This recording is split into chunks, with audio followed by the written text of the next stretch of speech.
কই যাবি রে? সারামণি সকালবেলা রেডি স্কুলে যাওয়ার জন্য। অনেক যুদ্ধ করে সারারে উঠাইছে ওর বাবা, অনেক যুদ্ধ করছে। তাই না গো? আর ঘুম থেকে উঠে না সারা, খুবই কষ্ট হয় সারারে ঘুম থেকে উঠাইতে সকালবেলা। রান্না করতেছে দুপুরবেলার জন্য। রান্না মোটামুটি প্রায় শেষ পর্যায়ে এসে পড়ছে। কি কি রান্না হয়েছে? এখন কি রান্না করতেছে? এই যে লাউ শুকত রান্না করতেছে। লাউটা একদম কুচি কুচি করে কাটছে, তারপরে এটা যে শুকত রান্না হবে। শুকত মানে শুক্তো আর কি। আমরা শুক্তো রান্না করে শুনে মাছ দিই। এখানে শাক ভাজা হয়েছে, পাট শাক ভাজা করছে আজকে পেঁয়াজ দিয়ে।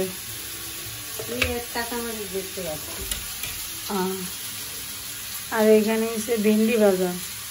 তো ভেন্ডি ভাজা শেষ, পাট শাক ভাজা শেষ। এখন হইতেছে শুক্তো রান্না। শুক্তো রান্নার পরে আরেকটা রান্না আছে। এখানে হচ্ছে তরকারি, সকালের তরকারি, পান্তা ভাত দিয়ে খাওয়ার জন্য শিং মাছের তরকারি মনে হয় সেই দিনে। আর এখানে আছে নুডলস। সারামণি স্কুলে যাওয়ার জন্য রেডি হচ্ছে। টিফিন দিছে দিদি? হ্যাঁ সারা, তোমার তো সারাই সুন্দর করে চুল ঠিক করার, এটা কি করলা তুমি? সুন্দর কি দেখছ, কি ঠেলা। আর আমি তো ঘুম পারো সকালবেলায়, আমি যখন রেডি করে দেখছেন, তাও স্বীকার করবো না। কেমন কেমন মানুষের মানুষ জান না কাজ। একজনে রান্না করতেছে, একজনে সারাকে রেডি করাইতেছে, সবাই ব্যস্ত। আমি খালি বেকার মানুষ। ও কি আরাম, অবসর নিচে সংসার থেকে। আমি 6 মাসের নিকে অবসর, 6 মাসের নিকে অবসর নিবে দিব না অবশ্য। 2 মাস পরে আমার ভর্তি করে দিব আবার রান্না করে, তাই না? গামছাটা ছিঁড়ে গেছে, গামছাটা অর্ধেক করছে। মারে থাকবার ঘুম থেকে অবসর নিয়ে আসবে, মারে থাকবার ঘুমকে। বিয়ে হয়েছে তোমার দায়িত্ব না, আমার মার দায়িত্ব না। সারা জীবন খালি মার দায়িত্ব, মা বাবার দায়িত্ব থাকবো না, তোমার দায়িত্ব কবে থাকবে? করো দেহ কত স্বাদ, এটাই পারো না, এটাই সেবা করে আরো না।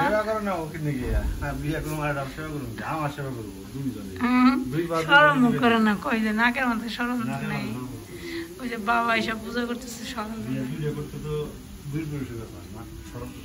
আপনার মেয়ে আছে সেকেন্ড হ্যান্ড দিয়েছে। মানুষ কিন্তু কিছু বেশি ভালো না। যদি কেমন মানুষ তাহলে আমার কাছে এসে যোগাযোগ করবেন আগে, তারপরে নইলে কিন্তু কপাল পড়বো।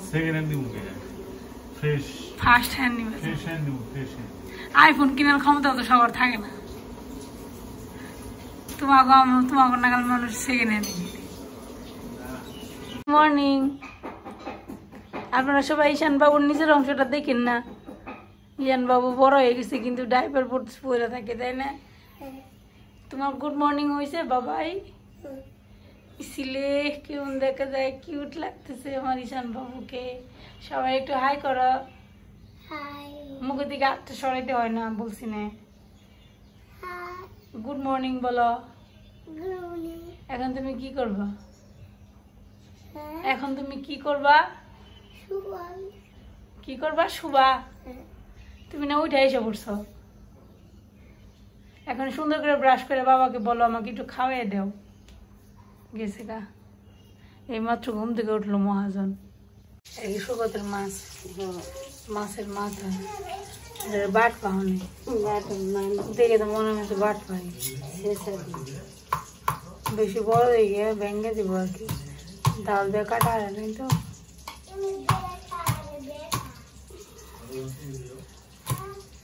জোরে যাও।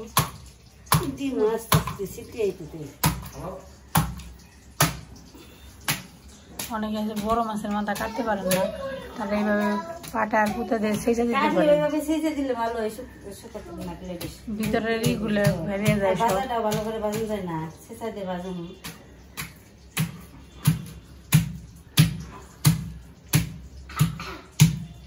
বড় বড় রান্নায় বেশি রান্না। ওই যে লাল শুক্তো রান্না প্রায় শেষ। মাছের মাথা দিয়ে আর মাথাটা আবার ভেজে নিব না ভাজলাম মাথাটা প্রথমে আগে বাজছে, ভাজার পর তারপর ওটা সেচছে, সেচার পর আবার বাজছে, কারণ ভিতরে সিদ্ধ হয় না, তাই না?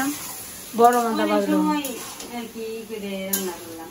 আগে প্রথম একটু জল দিছি, তেল দিছি, তারপরে ভাজছি, একটু ভাজিয়ে তারপরে ভাজছি, ভেজে পাটাই নিছি, পাটাই নিয়ে ছেঁচা দিয়ে আবার করে টানছি, করে টেনে আবার ভেজে তারপরে রান্না করলাম।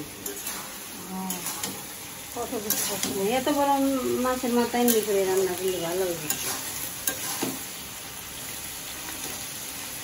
তো মোটামুটি সব রান্না শেষ, মানে আসল রান্না রয়েছে। আসল রান্নাটা হলো কি, আজকে রান্না করাইব চিতল মাছ দিয়ে আলু দিয়ে একটা মাছের ঝোল।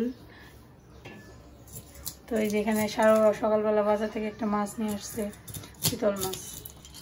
চিতল মাছের আঁশ ছাড়ানোটা অনেক কঠিন। এর মধ্যে কি মাছ রয়েছে পলিথিনে,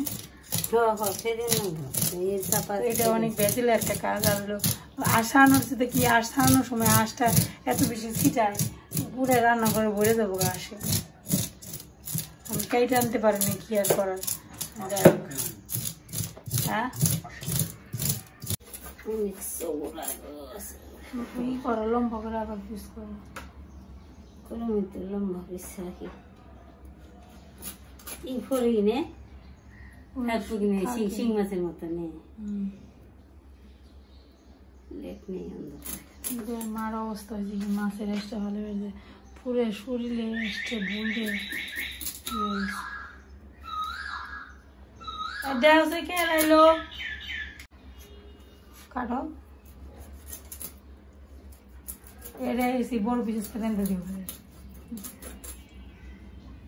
কত মোটা করলো রে, মুড়ছি হয়েছে উঠে হলে কাই ঢালো এমনি বড় বড় করে, মোটা করো না, পাতলা করো। পাতলা করি দিদি, এটা না করি, এই যে আরো পাতলা করো, না আরো মোটা করো। হ্যাঁ না খাই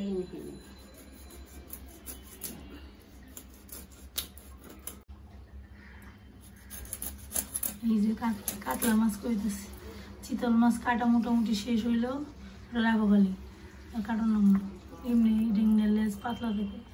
এখন হয়েছে আজকের জন্য যে কয় পিস লাগবো সেই কয় পিস রেখে বাকিগুলো ফ্রিজে রেখে দিব। মা রান্না বান্না শুরু করে দিতে বাবারে, এই যে মাছ এত বড় মাছ, এটা কান নিয়ে রাখতে হয়, দূরে দূরে থাকো, অবশ্য ফুটে না, এত বড় মাছটা রাখছি সারা বাবার নেই। কি দিয়ে রান্না করবা? আলু দিয়ে ঝোল, আলু দিয়ে মাছের ঝোল করবো, রসা যাকে বলে, মশলা দিয়ে। মাছ ভাজা হয়ে নে, তারপর রান্না বান্না শুরু করবো।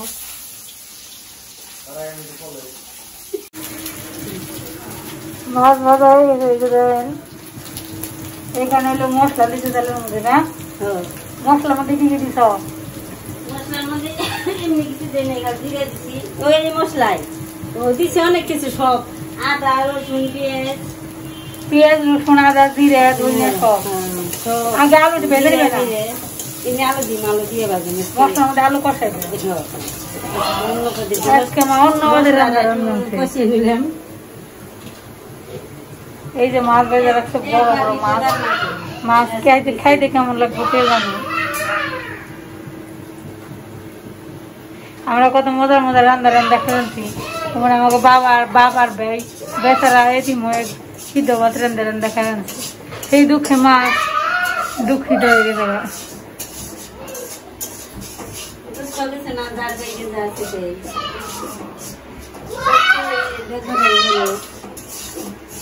কৃষ্ণ তো সব মাছ খাইও না, যাবেন নাকি বলে আপা যাবেন বিপদে পড়ে আমার নাকি। আরে আর অসুখটা হারে মনে মনে হয় রান্নারই অসুখ হয়েছে। এই যে আলু কষে জল দিয়ে দিছিল, এখন ভাজা মাছ দিয়ে দিব। দাও, এত বড় পাতিল দিছ কেন? পাতিল আজকে মাছ বড় বড়, ভাত বেশি, পাতিল বড় দিছে তো আজকে খাই খামই, বড় বড় মাছ, বড় বড় ভাত। ঈশান বাবা মোবাইল দেয় কখন দিদি রান্না শেষে তারপর দিদি বলে যাবো। আমার ছেলেটা আমার ঘরের সামনে এসে বসে রয়েছে, দুষ্টামি করতেছে।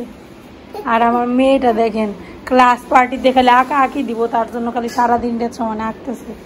আর মা এদিকে খাবার দাবার রেডি করতেছে টেবিলে। ঈশান বাবু কি বলতেছে আপনাদের একটু শুনেই, অনেকক্ষণ ধরে আমার ডেকে ডেকে বলতেছে। এখানে শাক ভাজি, যে মাছের ঝোল, আমি আমার খাওয়া দাওয়া শেষ, মাছটা খাইতে অনেক ভালো, আমার কাছে খুব ভালো লাগছে। তো সানার বাবা আর মা খাবে এখন। ঈশান এদিকে আসো তো, ওইটা তোমার কি লাগে ঈশান? ওইটা তোমার কি লাগে? ওই যে রান্না করে রান্না করতেছে, কি লাগে তোমার? এটা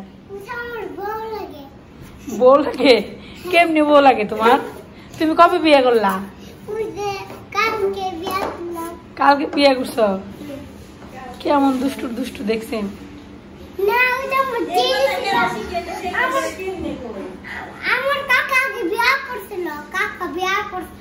কাকা তো বদনাম বিয়ে করছে জানি। আগে দিদি ছিল, তারপর তুমি বউ বানিয়ে ফেলাইছো নাকি?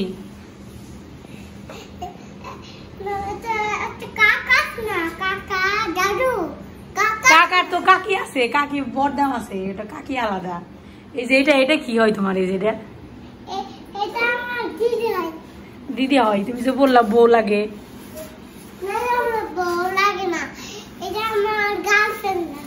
আমার গার্লফ্রেন্ড বানিয়ে দেখছেন অবস্থা, দুষ্ট।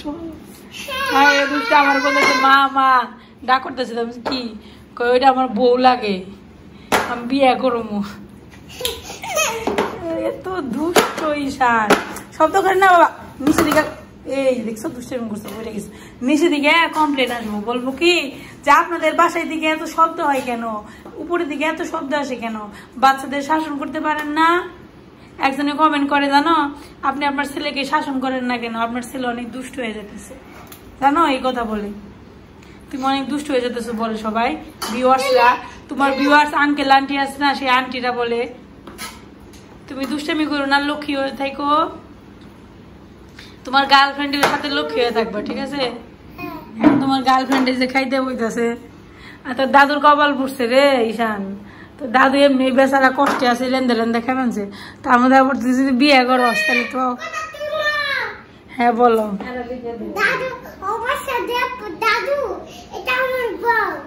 দাদুরে বলবো এটা আমার বউ, ঠিক আছে? দাদু আজকে সন্ধ্যাবেলায় ফোন দেয় প্রতিদিনই, আজকে ফোন দিলে বলে দাদুরে বলবো দাদু এটা আমার বউ, তুমি আর একটা বউ খুঁজে নেও কাজে অনেক।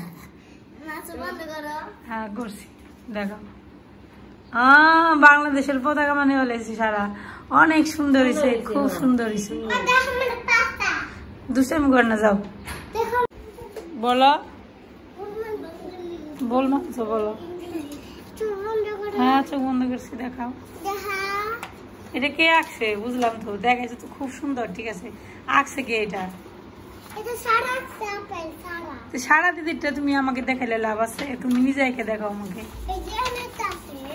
ঈশান যে মিথ্যা কথা বলতে পারে জানেন, নিজে উল্টা পাল্টা কাজ করে সারার নাম দেয়, আমাকে মার নাম দেয়, কয় দিদি করছে, সারা দিদি সারা করছে, আর ও সাধু।